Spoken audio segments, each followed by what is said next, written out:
네, 안녕하세요. 물음에 답하다의 주목사입니다.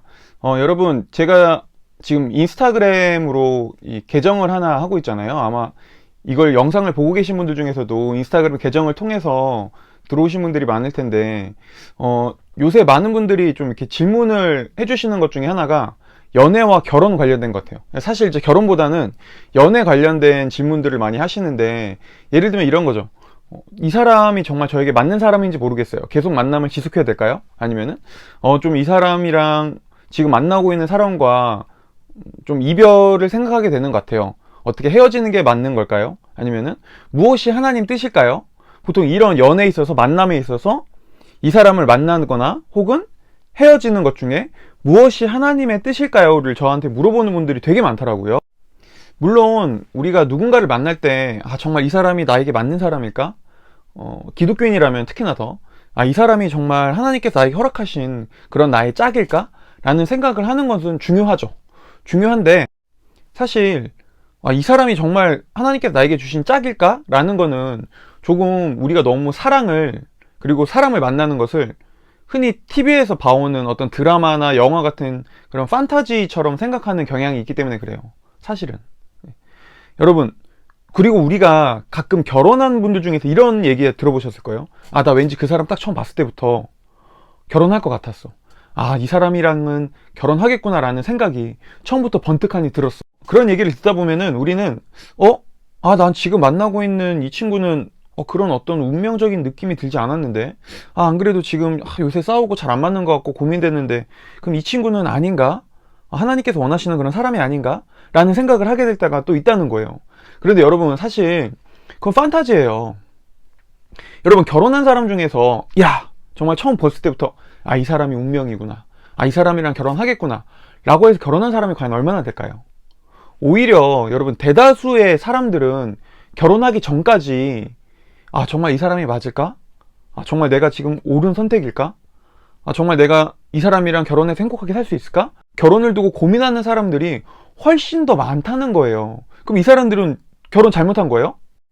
사실 기독교인들일수록 더욱더 많은 이런 어떤 강박증, 뭔가 내가 정답을 맞춰야 돼, 나에게 맞는 사람이 있을 거야, 이 운명을 만나야만 해, 그렇지 않은 만남은 실패고 그건 잘못된 만남이야, 상처만 받는 만남이야 라고 오해하는 분들이 되게 많은 것 같아요. 저는 이거를 어떤 신앙적 강박관념이라고 부르고 싶은데요. 여러분, 사실 이거는 하나님 믿는 걸 오해하고 있는 거예요. 여러분, 하나님을 믿는다는 거는 내가 무조건 정답을 선택해야 되고, 무조건 옳은 길을 걸어야 되고, 사랑에 있어서도 하나님께서 원하시는 뜻하는 그런 운명의 짝을 무조건 만나야 하는 게, 그게 신앙생활이 아니라는 거예요. 여러분, 우리 한번 생각해 보자고요.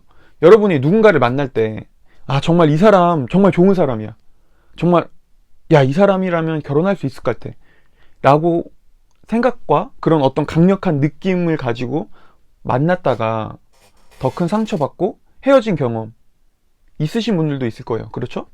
네. 그리고 정말 이 사람이 맞을까? 고민했는데 어떤 고민 가운데 그래도 잘 모르지만 그래도 이 사람 좋을 것 같아 라고 결혼을 해서 보니까 너무나 좋은 사람이고 너무나 서로 잘 맞아가는 경우도 있다고요. 네. 분명히. 자, 이게 뭘 보여주죠? 우리의 연약함을 보여주는 거예요.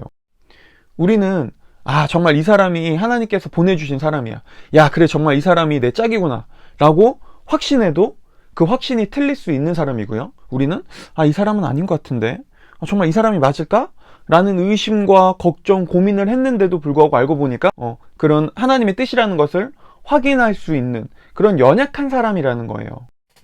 그러니까 제가 말하고 싶은 거는, 여러분, 하나님을 믿는다는 것은 이제 정답만 맞춰야 돼, 하나님의 뜻대로 살아야 돼, 하나님께서 만나게 하신 운명의 사람만 만나야 되는 것이 아니라, 우리가 실수투성이에 실패할 수 있다는 것을, 하나님을 믿는다는 건 인정하게 되는 거예요. 그래, 나는 얼마든지 실패할 수 있어, 나는 얼마든지 실수할 수 있어, 내 운명의 사람이라고 생각했지만 그게 아닐 수도 있어 라는 것을 우리가 인정하는 거예요. 여러분, 우리가 그래서 이런 나의 실수와 실패를 인정하면 어떻게 되죠? 그때부터 우리에게 하나님이 필요하다는 것을 알게 되는 거죠. 우리는 실수할 수 있고 실패할 수 있으니까 하나님이 필요한 거예요. 정답을 맞추려고 하나님이 필요한 게 아니라 실패투성이에, 실수투성이에 무엇이 나에게 가장 좋은 것인지 우리는 다 알지 못하는 그런 연약한 사람이라 하나님이 그래서 우리를 보호하시고 하나님이 우리를 지켜주시고 우리를 구원하고 우리를 가장 좋은 길로, 가장 선한 길로 이끄시는 하나님이 나에게 필요하다는 것을 인정할 수 있게 되는 거라고요. 물론 우리가 하나님께서 나에게 허락하신 그런 사람이 있을 거야. 나의 좋은 사람을 만나는 게 중요해 라는 것을 생각하는 건 중요하죠. 그런데 여러분, 정말 저도 그렇고 제가 많은 사람들을 보면은 우리가 하나님께서 나에게 맞는 짝이 있을 거야 라고 생각하는 이유는 사실 실패에 대한 두려움 때문이잖아요. 더 이상 실패하고 싶지 않아, 더 이상 상처받고 싶지 않아, 이별의 아픔을 경험하고 싶지 않아. 그 말을 우리가 바꿔 말하는 거죠. 하나님의 뜻이 있을 거야, 하나님의 짝이 있을 거야. 근데 그 내면엔 뭐가 있다고요? 상처받지 않을 거야, 실패하지 않을 거야, 더 이상 울고 싶지 않아. 여러분, 이거는 사실 자기중심성이에요. 그냥 내가 상처받기 싫은 것뿐이에요. 그거를 하나님께 책임 전가시키는 거죠. 사실 성경이, 그리고 기독교가 말하는 어떤 만남과 이별, 사랑은 그런 것이 아닙니다. 여러분, 우리가 하나님을 믿는다는 것은 앞서 얘기했듯이 실패하지 않고 상처받지 않는다는 걸 말하는 것이 아니에요. 하나님께서 만나게 하시는 좋은 사람을 만나는 거 중요하죠. 근데 사실 하나님께서 우리에게 더 중요하게 여기시는 것은요, 우리가 좋은 짝으로 성장해 가는 거예요.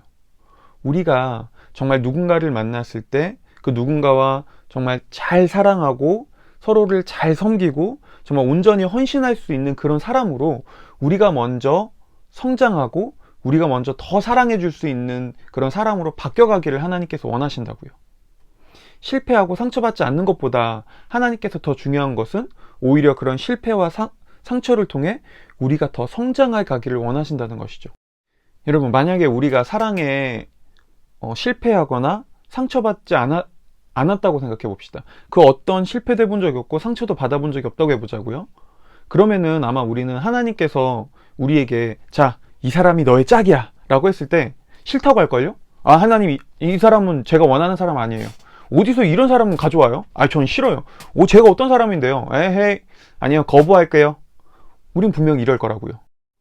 하지만 만약에 우리가 사랑에 실패도 해보고 사랑에 상처도 받아보고 넘어지기도 해보고 좌절도 해봤다면, 여러분 한 번쯤 그런 경험이 있을 거예요. 그러면 우리가 어떻게 돼가죠?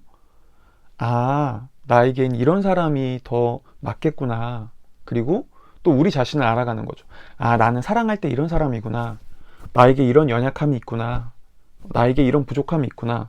아, 내가 좀 더 좋은 사랑을 하기 위해서는 이런 것들을 보완하고 이런 것들을 더 내가 갖춰 나가야 되겠구나 라고 하면서 오히려 우리는 실패와 상처를 통해서, 사랑의 아픔을 통해서 더 좋은 사람을 만날 수 있던 우리 내면의 준비가 되어가고 우리 스스로도 더욱더 성장해 가는 거라고요.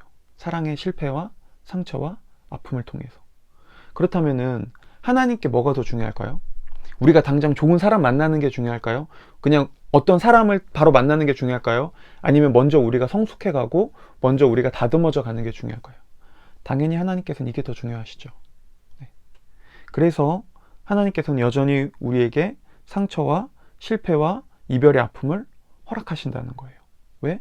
그것을 통해서 우리가 더 다듬어져 가고 우리가 더 좋은 사람을 만나기 위한 준비를 해가기를 원하시니까요.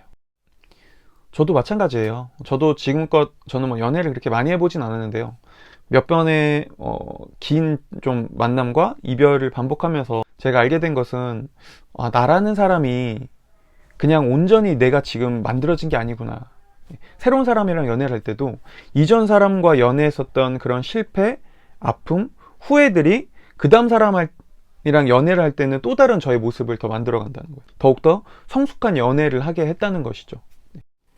그러므로 여러분 꼭 기억하셨으면 좋겠습니다. 하나님께서는 우리가 단순히 상처받지 않고 사랑에 실패하지 않고 넘어지지 않기를 원하시는 것이 아니라 우리가 얼마든지 실패와 상처와 좌절을 통해서 더 성숙해져 가고 더 성장해져 가고 더 좋은 사람이 되어 가기를 원하신다. 그리고 우리 또한 사랑의 실패와 상처, 아픔을 통해서 내가 더 성숙해져 갈 수 있고 결국엔 하나님께서 나를 가장 좋은 길로 이끄신다라는 것을 믿는다면 여러분 우리는 더 사랑할 수 있습니다. 아, 이 사람을 더 사랑했다가 마음이 깊어졌다가 더 상처가 커지면 어떡하지? 괜찮습니다. 우리가 그런 과정들을 통해서 더 성장해가고 성숙해가고 하나님께서 우리를 결국엔 가장 좋은 길로 이끌어 가신다는 걸 인정할 수 있다면은 두려움 없이, 거리낌 없이, 망설임 없이 있는 그대로 사랑할 수 있는 그런 사람이 되어갈 수 있다는 거죠. 마지막으로 여러분들에게 내가 죽기 전에 꼭 듣고 싶은 말이라는 영화에서 해리엇이라는 그 주인공이 자신의 딸에게 해주는 조언이 있거든요. 그 조언을 저도 똑같이 해주고 마치고 싶습니다. 해리엇은 딸인 앤에게 이렇게 말합니다. 내가 실수를 만드는 게 아니야. 실수가 널 만들지. 실수는 널 더 자립적으로 만들고 실수는 널 더 똑똑하게 만들어. 그러니 실수하는 걸 두려워하지 마. 더 실수해. 어마어마하게 자빠져.